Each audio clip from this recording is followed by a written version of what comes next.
The easiest way, Joey, to know that you're working with someone in the financial space that is a good fit would be if, when you're talking to them about the goals that you have, that those goals are the goals that they have, and that they are actively able to show you the things or tell you the things that they're doing that could give you inspiration. Agree or disagree? Totally. I mean, think of it like a mentorship. Like, would you ever have a mentor that you sought out that hadn't done or been where you want to be? No, right? It just doesn't make sense. And here's the beauty about this is that I think we have seasons of life where we change, right? And when you're changing and your goals are changing, and maybe your ambitions have changed, and the way that you see the world has changed, maybe it's time to change the people that you're listening to, right? So if you have somebody that you've worked with for 10 years and they're an amazing person, right? They're like awesome. Like you guys are friends, you go supper club to each other, your kids grew up together, they play soccer together, you vacation together. But yet they're maybe a typical financial advisor where it's put your money in a 401k, IRA, mutual funds, let's accumulate for 45 years, and then we'll both retire together when we're 100. It doesn't mean they're a bad person, but maybe if your objective has changed and they cannot change with you, maybe it's time for you to look for a coach who could help you find ways to create passive income. That doesn't mean you have to wait until age 65 for that to happen. Today's podcast is where we get to show off, if you will, our coaches, the crew that we look to, that we always say each week are the dream team of financial coaches, and they get to share with you what they're personally doing. So you can see what that looks like, and you can also determine if those are ideas that maybe you need to be implementing. Absolutely. They build in their own accountability in this episode so that they know that you're listening. They know that they have to be held to the standard of moving forward so they can lead from the front. Russ, let's not take any more away from this awesome episode. Let's step up to the table and belly up.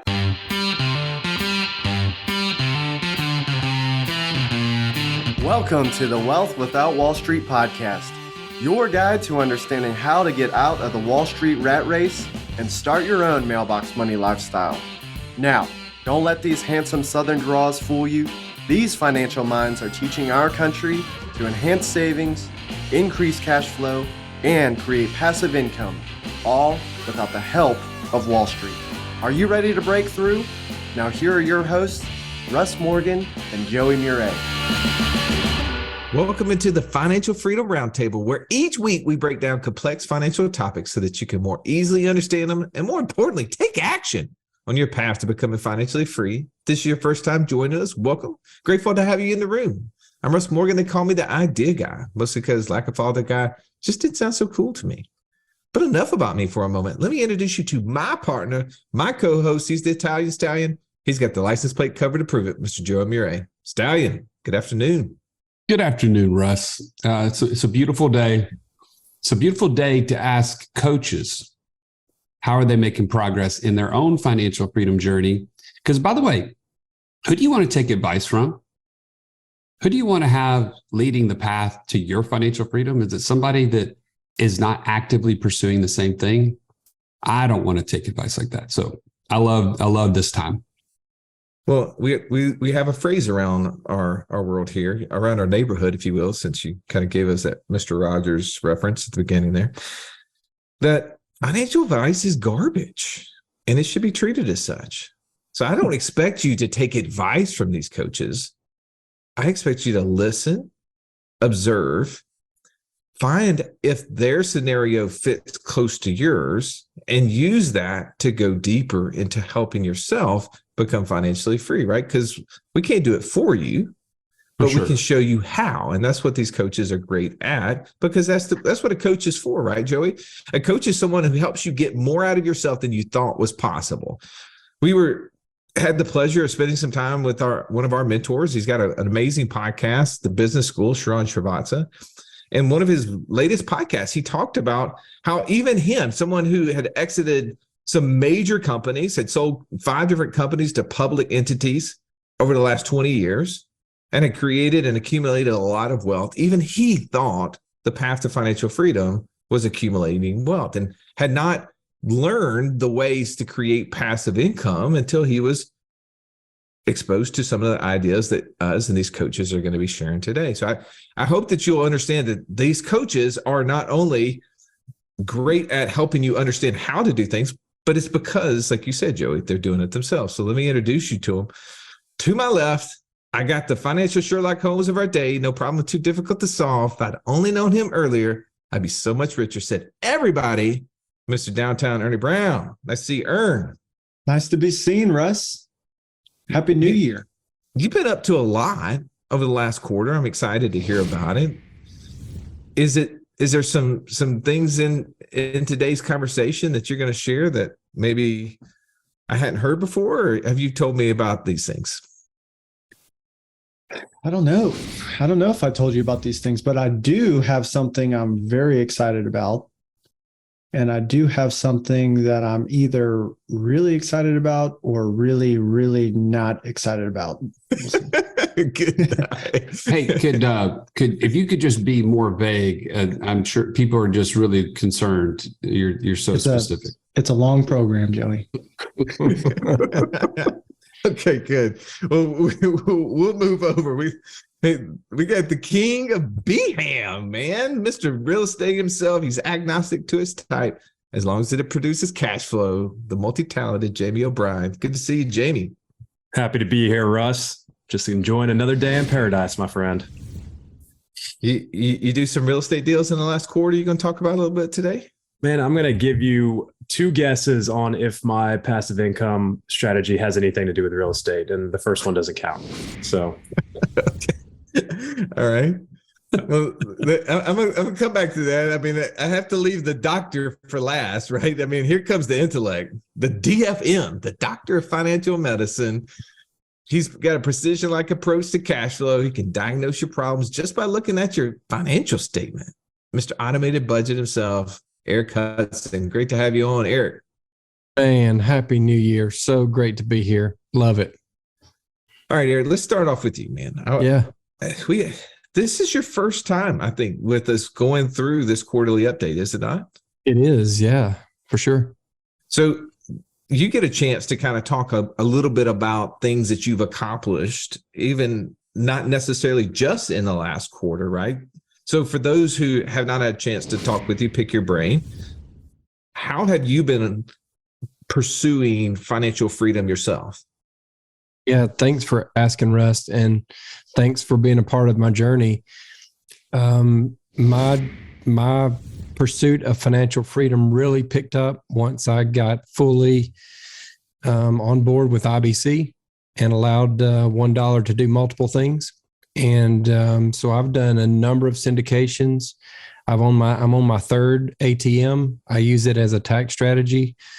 I've done some private lending and some self-storage. You know, you name it.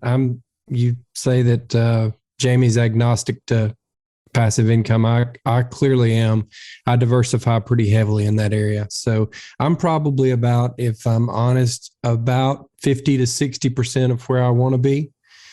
And in the last year, you know, I probably came from 20% up to that 50 to 60% number. Wow. All right. So I need to ask you, that's a big jump in 1 year. What would you say was the specific action that you took in 2022 that led you to that big of an adjustment? Yeah, good question, Joey. So I came into some cash from a house sale, and I started a new policy, an annual pay policy. And so I immediately utilized that cash from the IBC. Also, I had significant amount of equity in a home, and he locked the crap out of that thing and just supercharged my passive income. Hey, can we pull this back? I know, guys, we're going to get to you, Jamie, or coming to you in just a second, but this is just too interesting not to dig into a little bit. have you always had that thought process, Eric? Have you always thought, oh, my goal is to put as little into my house as possible and use the equity to do all of these things that you're doing? No, the exact opposite. My first 20 years, maybe 25 years of my adult life has been either get a 15-year mortgage, or when I got really sophisticated a few years ago, I got a 30-year mortgage and paid it like a 15. And then I thought I was really crushing because now I have options. And so it has only been in the last year that I tapped the equity of my home to use those dollars for passive income. Yeah. What is it that gave you the confidence to do that? Because I would say, again, don't take Eric's advice, right? Don't hear what he's saying as advice, but listen to this answer. What gave you the confidence, Eric, to know that that was the best decision for you? One of the things I actually learned, I think, from you, Russ, and I don't remember if it was our podcast or just us talking, was talking about if a bank was going to foreclose on a property, what property would they want to foreclose on? Would they want to foreclose on one that had almost no equity in it, or one that had a ton of equity in it? And that answer is pretty simple. Their best bet is to foreclose on somebody that's got a house that's about 60 to 70% paid for, right? Right. There's almost no risk in that one. And so that was a real catalyst for me. And then I kept hearing you guys calling those equity dollars dead. And that dead term just kept running around in my head, that I've got dead dollars that I could be using that are actually doing absolutely nothing for me. And I think those two things were just really a big part of my, I don't know if it's a conversion experience or what you would call it, but it really got me to thinking differently, which is really what is the most important thing. You can't act differently until you think differently. You can't think differently until you expose yourself to different ideas. All right. I love that. All right. I'm coming back to you. I'm not putting you on ice, but just pressing pause for a second. That's just poetry. Can we just give him a hand there? Like, that was just straight up poetry. Yeah, that's going on Instagram. That's getting on the Thank gram. you, Joey.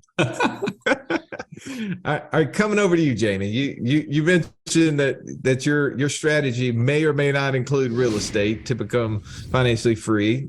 Tell me about that. Tell me about some of these things that you've been working on. Yeah, so I dabble in active and passive investing in real estate, so fix and flips as well as long-term buy and holds or short-term rentals and stuff like that. And this year the two combined, and I actually had a fix and flip turn into a short-term rental because of what happened in the market. It was somewhat by accident, but it's been probably one of the greatest blessings in disguise I could ask for up until this point. Now we're new. I just finished up the books on it for the last quarter of the year, and it added an average of $800 a month to my passive income stream on one property that I was going to sell and make about $25,000 on. So, I mean, do some quick math there, and I'm going to make that money in a couple of years.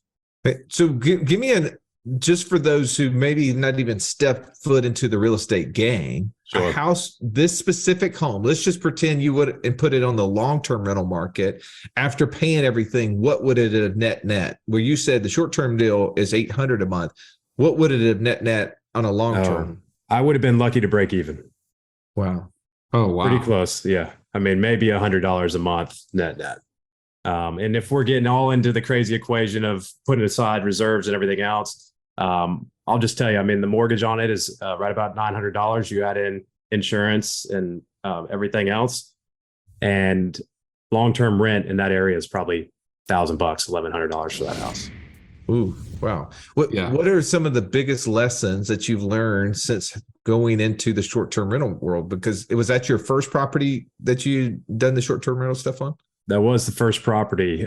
Biggest lessons are,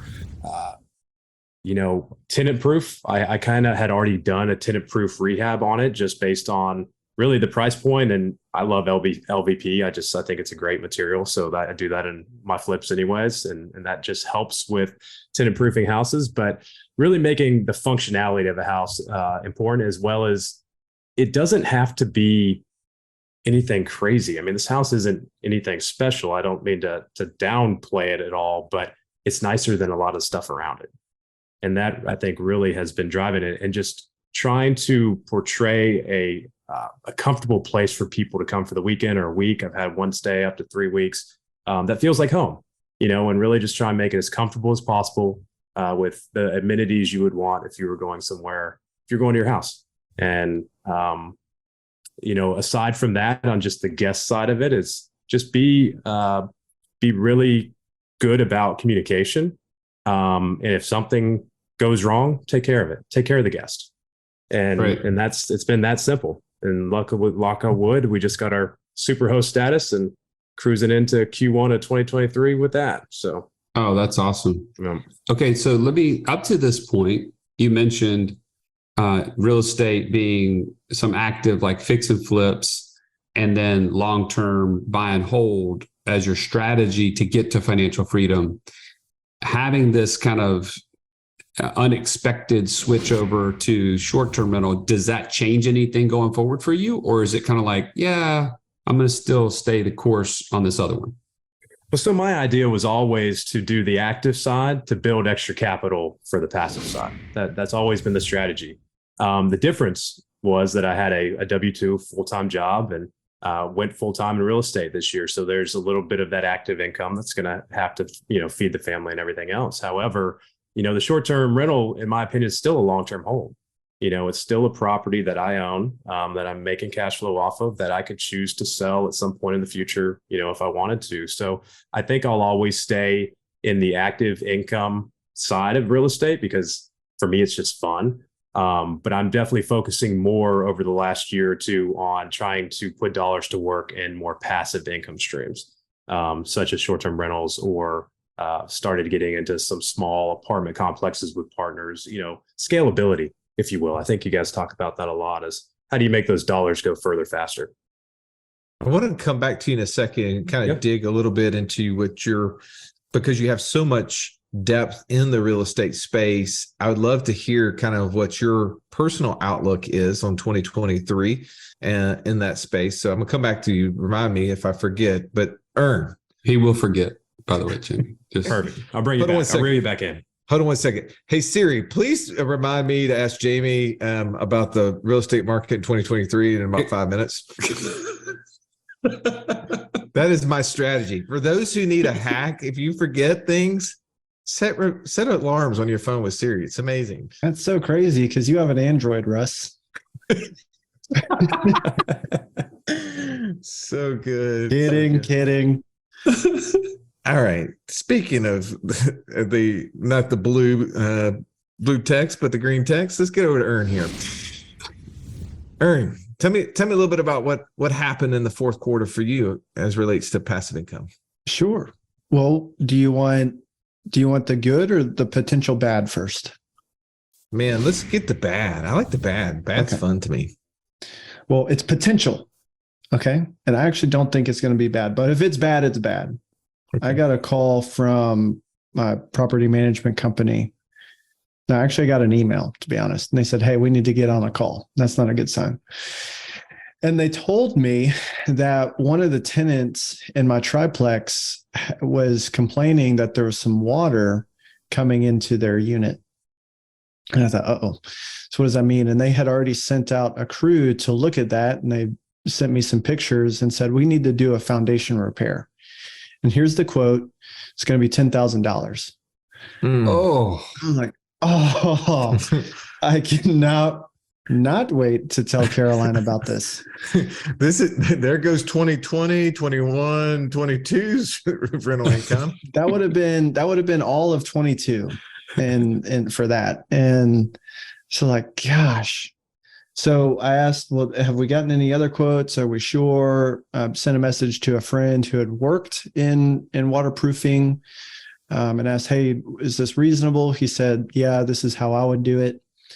So I asked them, the property management company, hey, could you work on a quote of what it's going to cost to fix the flooring and fix the drywall? Because that wasn't included in that quote. And they said, yeah, we'll work on that. And 3 weeks later, I followed up And it turns out they had sent somebody else out there to look at it. And they determined that, no, we don't need to do this repair at all. This was a really heavy rain event, and we just don't think that it needs to be repaired. And so I thought, great. And on top of that, we found out that the previous owner had done a repair, a foundation repair. And so they're working to see if they can figure out what company did that work and see if there's a warranty on the work to come and fix it for sure. So it seems like I dodged a bullet. We'll see. Stay tuned. Man, you would think that your tenants would love having water in the house. Like running water is a modern deal that I honestly couldn't live without. So, Well, I mean, think of it this way. I know that they're probably just looking for an opportunity to mop the floor. And so, I mean, just what's a little bit of water floor, they're halfway there. It's a water Exactly. feature, man. I mean, if you freeze that stuff, it becomes an ice rink in there. Like, think of the opportunities. you can have your tenants making money inside the unit by just bringing in the neighborhood kids. Hey, you don't have to drive all the way across town to that ice rink. that's right. We got it right here. If you've listened to our show for any length of time, you've heard us talk about infinite banking and how we were able to use that concept to create over $50,000 a month in passive income. But it's just not that easy to figure out, how does this all connect into my own personal system? Stallion, that's why we created the passive income operating system, bro. It shows you how to turn active income into passive income. It makes all the steps come together. If you would like to get access to it as a podcast listener, we've never given this away in public before. Go to what'swhatwallstreet.com/PIOS. There was nothing worse than walking into class when you're in school and the teacher saying, pop quiz day. Why? Because you were unprepared. Are you unprepared, though, for financial freedom? Don't be. Find out how close you are by taking our 30-second quiz at wealthwithoutwallstreet.com/quiz. So obviously that's news, right? Not good or bad at this point. It looks like it may be really good. What else is something you've been up to this last quarter that is either that you're focusing on going into the first quarter of 2023? Yeah, so I just bought some land, and I'm really excited about this. The guy who is operating my land business sent me a message and said, "Hey, I know when we set this up, you said if there's any opportunities for big deals that you could be a part of, let you know. I've got one. Would you be interested in doing something like that?" And I said, "Yeah, of course." So there was a bunch of property that he had found in Oregon that was for sale, and I bought in that business five parcels of it. And just some of the details on that, you tell me if you think this is a good deal or not. I'm interested to hear. For those 5 parcels, I paid just over $24,000. And we're thinking that we can sell those 5 parcels for a total of $1,000 a month. Would you guys do that deal? Yeah. For how many months? 72 months. Yes. 24. You guys interested in into something like that? 72,000. I mean, that seems like a good deal. That's what Warren Buffett would call a 300% margin of safety. So I was excited about it. I That's feel pretty amazing. good about that. So I'm I saying got that. bring on the water repair. Right? Bring on the water repair. Like that's the Dalai Lama gift there to Bill Murray, in Caddyshack. All right. What's that, Siri? Ask Jamie a question about the market in 2023. Got it. Oh, Coming back to you. Let's All do right. it. Let's do it. Let's do it. You want my opinion on the market in 2023. This is not real estate advice. I am a licensed realtor, but that doesn't really affect this conversation. Here's what I think is happening. And I stay in contact with a lot of people in Birmingham. First of all, real estate is extremely local. So I can speak to Birmingham. I can't speak to anywhere else in the country. I know Birmingham. That's the market I know. And what we're currently seeing, and what I think we'll continue to see at least through the first half of the year, probably into Q3, this is my opinion and others that I know, is we're still seeing appreciation. It's just at a much lower rate than it was the last 2 years. We're still seeing houses sell at or close to list price. We're just not getting in the bidding wars and those overpaying and everything else. Interest rates are going to have an effect on that. And I think there's going to be a little bit of an ebb and flow to the situation. But I think what we're seeing right now is the excited or the upgrade buyer, the people that didn't need to sell or didn't need to move. You're always going to have the necessity movers and buyers and sellers, right? I think what was happening last year and a couple of years was people were trying to upgrade, right? People were trying to get the equity out of the house they have, roll it into a bigger, better, or nicer, or something different at a really secure interest rate. And we ended up into this frenzy, like a feeding frenzy of everybody's competing over everything to try and grab it while they can. So I think that's going to go away. But I still feel that the real estate market's going to maintain its strength at least through the first half, 3/4 of this year, maybe even a whole year. I can't really talk much beyond that because it depends on what happens with everything else. How do you see the first time home buyer, Jamie? Oh, man. The pricing of those, I think, like that 200 to 250 range, like seems to be still like it's going to fly off the shelves. But with the interest rates going up, how does that affect them, in your opinion? I mean, it definitely affects them. I mean, Joey, we had this conversation. This is how I met you. Was you did my first mortgage, my friend, and I remember we were building a house, and we went from 4 point something to 5.75 or whatever, and before my lock-in period, and I came to you and I was like, hey, we can't keep it down at the lower rate, and you're like, it's not how it works. Guess what? I still bought the house. Yeah. I still was in the process of buying the house. I wanted to get out of my renting situation. I was in a phase of life where I was, getting engaged, trying to start a family. We were moving in that direction, and we made it work. So I think to answer your question, if people are motivated to make that decision, I don't think it's going to change anything because there is opportunity, one, to not have to get into bidding wars. So the opportunity to find the house you want, I think, is greater right now. Potentially pay a little bit more in interest for it right now, and then just refinance it in a few years. If you're going to stay there for a long period of time, I mean, you can lower the interest rate at some point in time if it comes back down. Will it come back down? I don't know. I don't have the crystal ball, but I don't know if that's what you're asking me, but I do think that just the price inflation we've seen is definitely going to have an effect on first-time home buyers. I mean, I felt it when I was buying my first home. I think everyone feels it as they're trying to buy their first home. The median price is getting higher and higher and higher. This is a different conversation for a different time. I think that's by design, but that's why you're starting to see so many build to rent communities instead of build to sell communities pop up around the country, in my opinion. Do you put any stock? Like I read an article, I guess it was back in December, that said Zillow, as they're tracking rents on Zillow, right? This isn't a foolproof deal. Not all, obviously, rental properties are marketing on Zillow, but Zillow saw the largest 1 month decrease from October to November in rental rates than it had for over 7 years.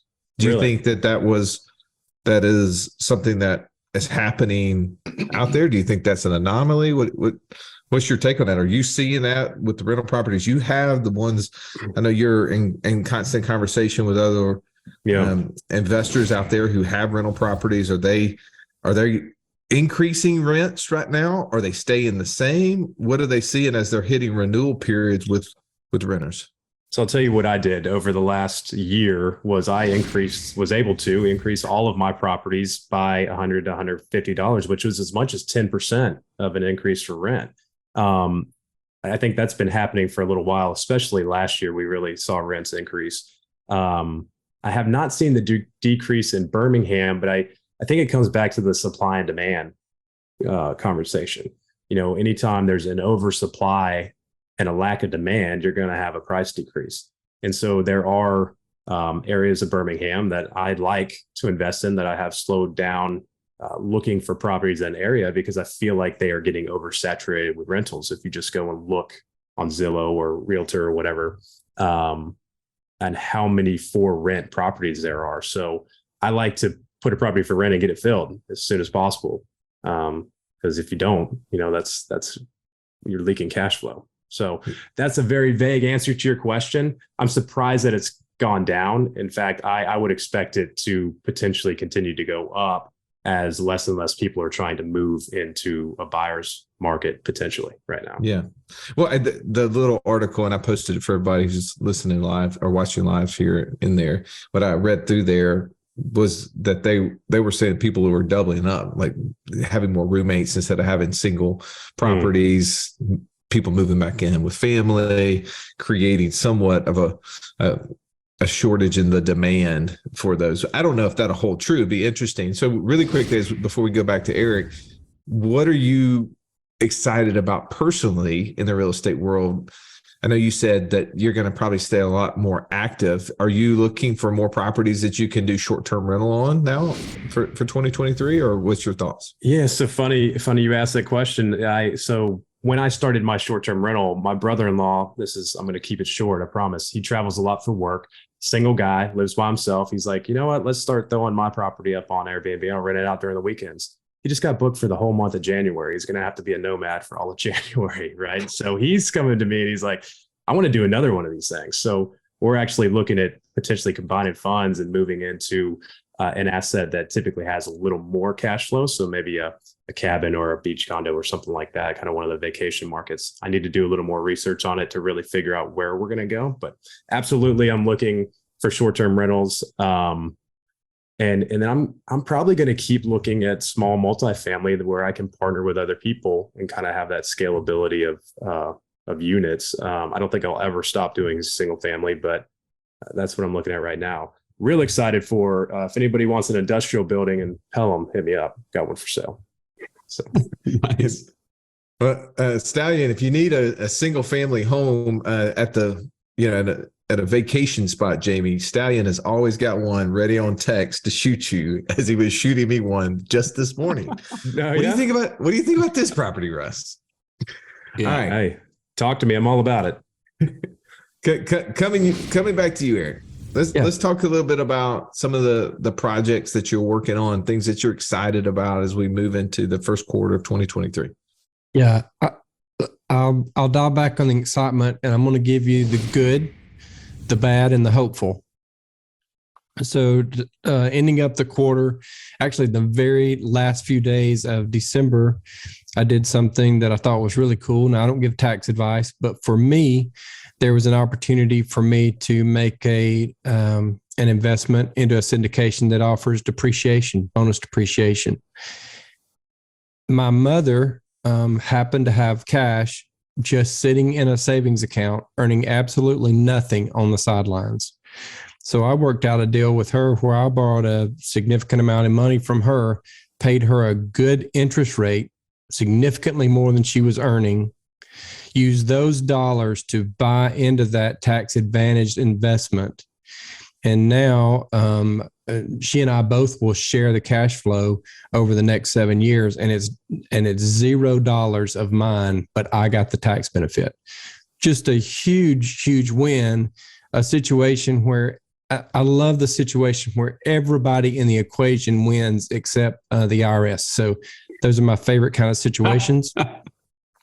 The bad, I had at the very, very end of last year, I had a syndication investment that I was into heavily that was generating about $4,000 a month in profit, not just cash flow, but profit. And somebody turned off the spigot on that deal. And so I'm still in quite a bit of pain over that, and that's in process. Hopefully, that's going to come out good.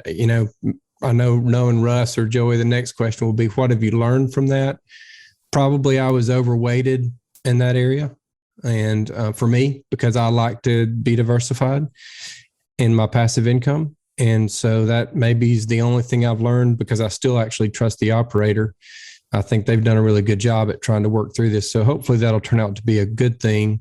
And then lastly, the hopeful, I'll just provide hope that this group can provide some accountability, like Joey and Russ, you guys have sort of led the way on this. I am have signed up for Voltage. Neil Twa, who'll be speaking at our event, to create an Amazon business. And so my partner and I, we're going to be doing that, and we're going to start that right here in just a few days. I'm very excited about That's awesome. where that can go. Yeah. Now, if you don't mind me asking, what sort of investment were you able to make at the end of the year that had bonus depreciation? That was the ATMs that The I think ATMs. you guys have done, or I know you've done. Gotcha. It's my third time to do one of those. So yeah. And just maybe just a quick overview, but how do you do due diligence on deals like that? Yeah, really for me, I read through the deck that's sent, which can always say anything. So my best due diligence is just talking to people who have worked with this operator before. If I can get a long history of success, that is really the best measuring stick that I have, as long as the investment first meets my buy box. So my buy box for this investment was I wanted tax benefit and immediate cash flow. Then we go to, what's been the long history of this investment with people I know. And for me, I don't know how to do much deeper due diligence than that, but that's how I do it. I love it. Yeah. Thank you for sharing that. All right. So Ern, I know you said you're excited about this land deal that's just transpired and starting off. Is there anything else that you would want to add that you're looking forward to in 2023 that's going to get you closer to your goal? Well, I think more land. Let's come up with some more money to do some more of that. But the one thing that I have written down on my yellow pad is dwelling unit rentals. Trusty yellow pad. Yes. I have not done that for no good reason. I know, Eric. I know. So I need to do that. I think there is a big portion that I will be writing a check to the IRS this year that I will not write to the IRS next year because of that, just doing that one thing. I just got to do it. I love it. Well, and if you don't know what Ernie is talking about, that means that you're not a part of our inner circle, because the inner circle is where these ideas live, right? It's our mastermind that we join together and we share ideas that help people with their right next thing to get to passive income equaling greater than their monthly expenses. If you want to join us, go to wealthwithoutwallstreet.com/free call. Jump on a call with one of these coaches. They'll walk you through your right next thing and be able to give you all the details at that point. We've got a break though, Russ. We've got the inner circle waiting on us right now to jump into for office hours where we can answer any questions for them. And we love the feedback from the podcast. So without further ado, gentlemen, I'm going to ask you really quickly, right as we go around, your last thoughts, right? Your final thoughts. So Ernie, give us your final thought. Eric, you go next. Jamie, and then we'll round out with Russell. Well, I appreciate these quarterly updates because I think reflection is a lost art, and it's made me just pull out a couple things that I probably haven't processed. So as someone participating in this podcast today, I'm thankful to have to think back to what's going on. So if you're listening to this, the journey day by day can seem very mundane, right? But I think there's so much that we're learning that if we just go back and look, we might be able to pull out a couple more nuggets. Awesome. Eric. I think that maybe all of our goal, and most people that you meet, is if I could do a little bit better today than I did yesterday, in every area, that would be success for me. And I think, iron sharpening iron in a group like this, and every conversation I have with our clients, every interaction I have with you guys, all of that just adds to a new way of thinking for me and growth for me. And so I'm very appreciative of this opportunity. And if you're not much like Ernie said, if you're not availing yourself of new ways of learning and thinking and interacting with folks, you've really got to do that to go from where you are. If nothing changes, nothing changes. So take a different approach, and let's move forward, and let's knock this thing out. Let's get our time freedom back. I was on a call with somebody today, and she was in tears, and she was 52 years old, and she said, I'd been corporatized. I mean, and the way she said that, I felt it all the way down to my soul. And she said, I lost myself being corporatized, and I don't want to live like that anymore. And I think everybody on this call has come to that realization as well. So let's link arms and do this together, because we can do it. Awesome. Jamie. Two quick thoughts. First, to tie into Eric, consistency over perfection. I think he mentioned in there, take action, take small steps at a time, and forever be learning. So the piece of the story about the short-term rental I didn't tell you is I paid to get educated on short-term rentals because it was a area that I wanted to learn about. I wanted to know more about how to operate a short-term rental properly. And then luck is when opportunity meets preparation. So I had the education from the short-term rental, saw that the house wasn't going to sell as a flip, was able to pivot, and I knew what to do. I love it. So I don't have anything to add today, Russ, because you and I share our progress each month, but I wanted to give you a chance to close us out. Thank you. Appreciate that. Today I'm sitting at the gym, and there's an older guy, looks to be in his mid to late 70s, younger guy. I don't know if he was early 20s, looked to be. And I guess the older guy knew him and asked him how school was going. Guy was saying, he's finishing up his MBA, and he was kind of making jokes, man, you make a career out of that. Meaning like the kid was, I guess, constantly in school. And he's like, I don't know, and it started going on. And the older guy said, well, here's the thing is that do whatever you love and keep doing it till you quit loving it. He said, I worked for a company for 40 years, and people ask me all the time, what do you miss the most? And I tell them nothing. I missed nothing about it. And I'm just observing that, thinking, man, with 40 years of wisdom, plus, right? What could this guy deliver to this kid that he obviously has some rapport with? And I don't know either one of them, so I don't want to jump in there. But I'm thinking, man, he obviously didn't have a whole lot, because he worked for 40 years and never figured out a way to create the passive income. If he did, to me, that would have been the thing he would have talked about. He would have shared that. And I just like the fact that these coaches, you guys are leading from the front. You're not only talking the talk, but you're walking it. And as you listen to these coaches and you're looking for financial freedom, find a way to get out of that journey so that when someone asks you what you're up to, or looking to you for help, for mentorship, maybe not for advice, but maybe for just a word of encouragement, you could share something like that you have done, that you've learned, that could help accelerate them. And that's what I would call you to. Share this episode with someone that that you think would benefit from it, because this is the thing that we want to do in 2023, is help as many people as we possibly can break free of the Wall Street mindset and start living a life that they would love to do if they were not tied to the thing that they dislike the most. That's my final thought. Have an amazing day. This has been the Wealth Without Wall Street podcast. Don't forget to subscribe to the show to break free of the Wall Street mindset and begin building wealth on your own terms in places you understand, so that your wealth will never run dry. See you next episode.